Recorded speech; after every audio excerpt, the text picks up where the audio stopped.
So, if you're living with a chronic gut condition like Crohn's, colitis, or celiac disease, you know that iron deficiency can feel like a constant uphill battle. But what if the very tool you've been given to fight it is actually making things worse? We're about to break down the specific structural reason why that happens. I really want to start right here because this is the most important thing you'll hear. If this is you, you are not imagining it. It's not in your head. There is a clear scientific reason why standard iron supplements are failing you, and it's something most of us are never ever told. And just so we're clear, this is not some small niche problem. It's huge. Up to 90% of people with inflammatory bowel disease will develop iron deficiency. And yet, the data shows most of them never get the right treatment for it. There is this massive gap between the problem and the solution. So here's the thing that often gets missed. Iron deficiency, when you have IBD or celiac, isn't just one problem.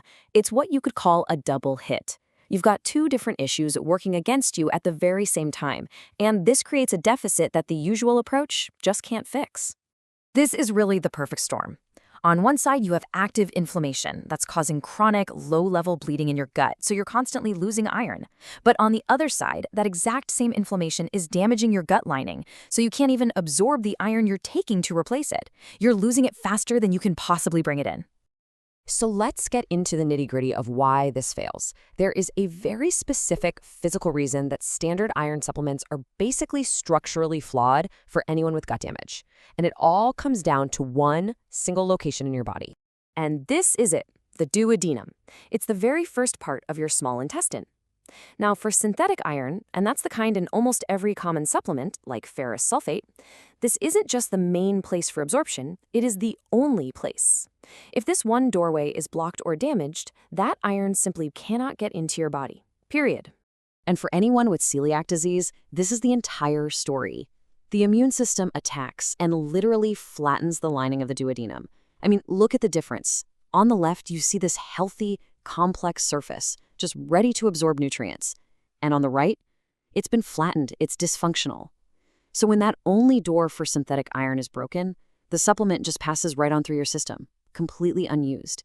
Now, this has a really critical implication, especially for women. If you've ever been told you have refractory iron deficiency anemia, which is just a fancy way of saying iron pills don't work for you, that is a classic textbook sign of undiagnosed celiac disease. It might be worth asking your doctor about a simple antibody test called a TTG-IgA. Okay, but this is where the story takes a turn, because it's not just that synthetic iron fails to work. It can actually cause active harm to an already inflamed gut. It's not just ineffective, it's a direct irritant.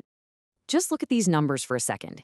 Even in a person with a perfectly healthy gut, only about 3 to 5% of a standard iron dose actually gets absorbed.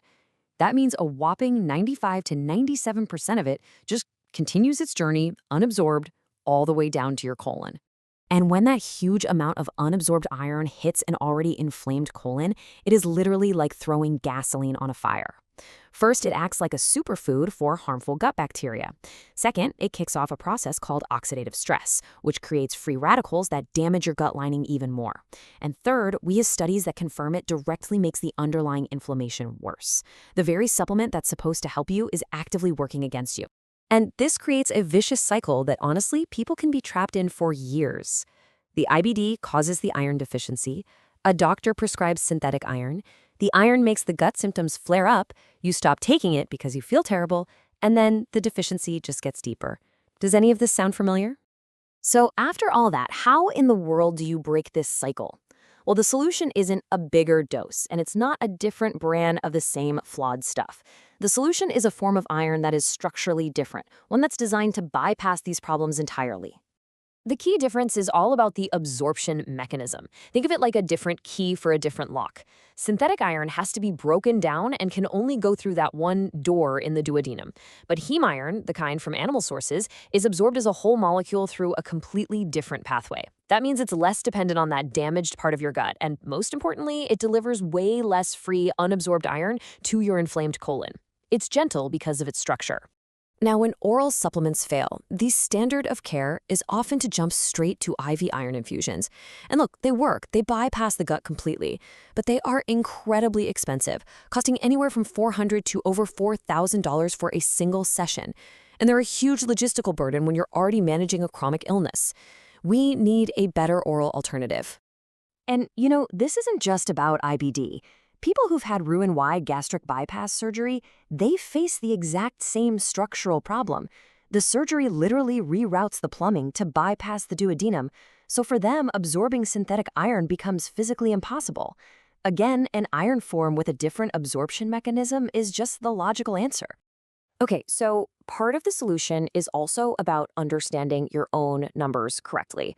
We have to talk about how to test your iron status because the standard ferritin test can be really, really misleading when you've got chronic inflammation going on. Here's why. Ferritin isn't just a marker for iron storage. It's also something called an acute phase reactant. All that means is that your body just makes more of it whenever there's inflammation. So an IBD flare can artificially pump up your ferritin number, completely masking the fact that you're actually deficient. Your test might come back looking normal, but you're still running on empty. So to get a true picture, you have to look at ferritin alongside a marker of inflammation, like C-reactive protein, or CRP. As you can see here, the meaning of your ferritin number totally changes depending on your CRP level. A ferritin of, say, 80 with a high CRP could still mean you are absolutely iron deficient.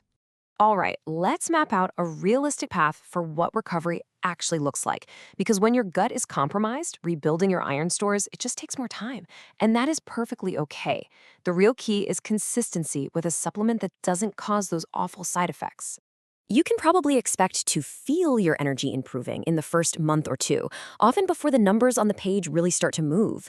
You'll see those measurable ferritin increases on your lab tests in about 3 to 6 months. And hitting that optimal target of 100 to 125, it's totally achievable within a year, as long as you can actually stick with it. And finally, remember, it's rarely just about iron. The same gut damage that blocks iron also blocks other really important nutrients. B12 is absorbed way down in the terminal ileum, which is a really common spot for Crohn's disease. Folate is absorbed in the jejunum, also affected by IBD and celiac. So co-deficiency is really the rule, not the exception, which is why it often makes sense to look for a gentle formula that addresses all of these together. Listen, if you're watching this, you have likely spent a lot of money and a lot of hope on supplements that have failed you or flat out made you feel worse. The whole idea of trying another one can be frustrating, so it's really important to find options that get that and that remove the risk of trying something new that just might be the thing that finally works. So I'm just going to leave you with this one question. After all the years of being told to just push through the side effects, or maybe to just take a higher dose, what if the solution was never about the amount? What if the problem was the form all along?